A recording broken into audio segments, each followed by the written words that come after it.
एक बार की बात है, गौतम बुद्ध अपने शिष्यों के साथ बैठकर उन्हें कुछ समझा रहे थे। बुद्ध के सभी शिष्य बुद्ध को बड़े ध्यान से सुन रहे थे। बुद्ध और उनके सभी भिक्षु ये देखते हैं कि उनकी तरफ एक आदमी बड़ी तेजी से आ रहा है और वह आदमी बहुत क्रोध में है और वह कुछ बड़बड़ाता हुआ आ रहा है। उस व्यक्ति को देख गौतम बुद्ध के कुछ शिष्य समझ जाती हैं कि ये व्यक्ति कुछ गलत करने के उद्देश्य से गौतम बुद्ध के पास आ रहा है।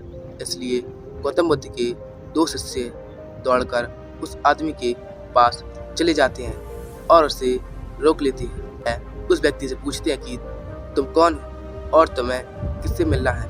वह व्यक्ति गौतम बुद्ध के शिष्यों से कहता है कि मेरे रास्ते से हट जाओ, आज मैं इस बुद्ध को सबक सिखाकर ही रहूँगा।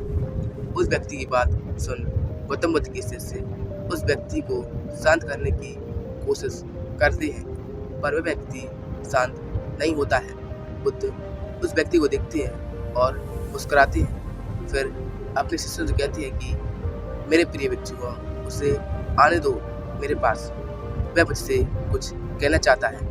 बुद्ध की आज्ञा का पालन करते हुए बुद्ध के भिक्षु उस व्यक्ति के रास्ते से हटते हैं। फिर वह व्यक्ति बुद्ध के पास आकर खड़ा हो जाता है। जैसे ही व्यक्ति बुद्ध के पास पहुंचता है, वह बुद्ध को गालियां देना शुरू कर देता है। बुद्ध उस व्यक्ति की गालियां सुनते रहते हैं, परंतु उसे कोई भी उत्तर नहीं देते। बहुत देर तक बुद्ध को गालियां देने के बाद वह व्यक्ति अपने मन में सोचता है, मेरी गालियों का तो बुद्ध पर कोई भी असर नहीं हो रहा है। इसलिए उस व्यक्ति का क्रोध और भी ज़्यादा बढ़ जाता है और वह व्यक्ति बुद्ध के ऊपर थूक देता है। उसके बाद बुद्ध एक कपड़ा उठाकर उस थूक को पोंछ देते हैं। यह देखकर गौतम बुद्ध के सभी भिक्षु क्रोध से भर जाते हैं, पर बिना बुद्ध की आज्ञा के कोई भिक्षु अपना क्रोध प्रकट नहीं करता। यह व्यक्ति दोबारा से बुद्ध के ऊपर थूकता है और बुद्ध दोबारा से एक कपड़ा उठाते हैं और उस थूक को साफ कर लेते हैं। फिर बुद्ध मुस्कुराकर इस व्यक्ति से कहते हैं कि मित्र, तुम कुछ और कहना चाहते हो। जैसे ही वह व्यक्ति बुद्ध का यह प्रश्न सुनता है, वह व्यक्ति भीतर तक हिल जाता है। फिर वह व्यक्ति बुद्ध को कोई भी उत्तर नहीं दे पाता है और तुरंत वहां से चला जाता है। बुद्ध के सभी भिक्षुओं के मन में यह प्रश्न होता है कि उस व्यक्ति ने बुद्ध का इतना अपमान किया, लेकिन बुद्ध ने उस व्यक्ति को यह क्यों कहा कि क्या वह और कुछ कहना चाहता है।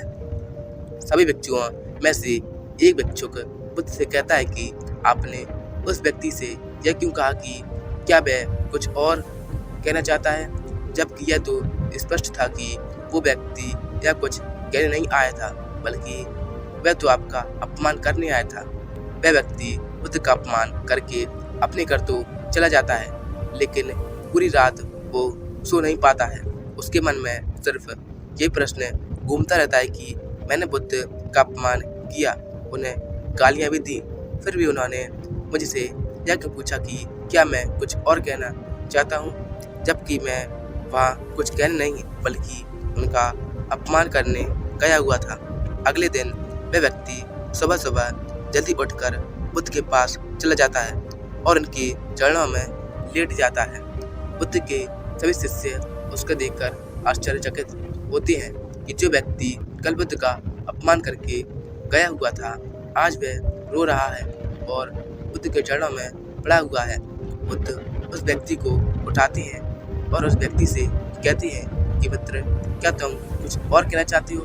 इतने में ही बुद्ध का एक भिक्षुक बुद्ध को रोकता है और उनसे पूछता है कि बुद्ध, जब कल ये व्यक्ति आपका अपमान कर रहा था, तब भी आपने यही बात कही थी कि क्या तुम्हें कुछ और कहना है, और आज यह व्यक्ति आपके चरणों में पड़ा रो रहा है, आप तब भी यही बात कर रहे हैं, इसका क्या अर्थ है। बुद्ध, कृपया कर समझाइए हमें। बुद्ध कहते हैं कि बात को कहने के लिए शब्द असमर्थ हैं। कल भी यह व्यक्ति मुझसे कुछ कहना चाहता था, पर शब्द असमर्थ थे, इसलिए क्रोध में आकर उसने मुझ पर थूक कर वो बात वजह से कहने का प्रयास किया और आज भी शब्द असमर्थ है और उसकी जगह उसके आंसू कह रहे हैं जो यह कहना चाहता है।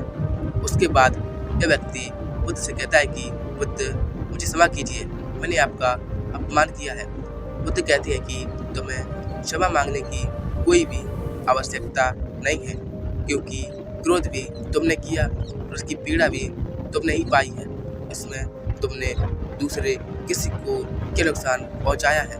बुद्ध अपने सभी भिक्षुओं और उस व्यक्ति से कहती है कि क्रोध जलते हुए अंगारे की तरह है, जिसे हम अपने हाथ पर पकड़ते हैं किसी और पर फेंकने के लिए, लेकिन हम ये भूल जाते हैं कि सबसे पहले उस अंगारे से खुद का ही हाथ जलता है।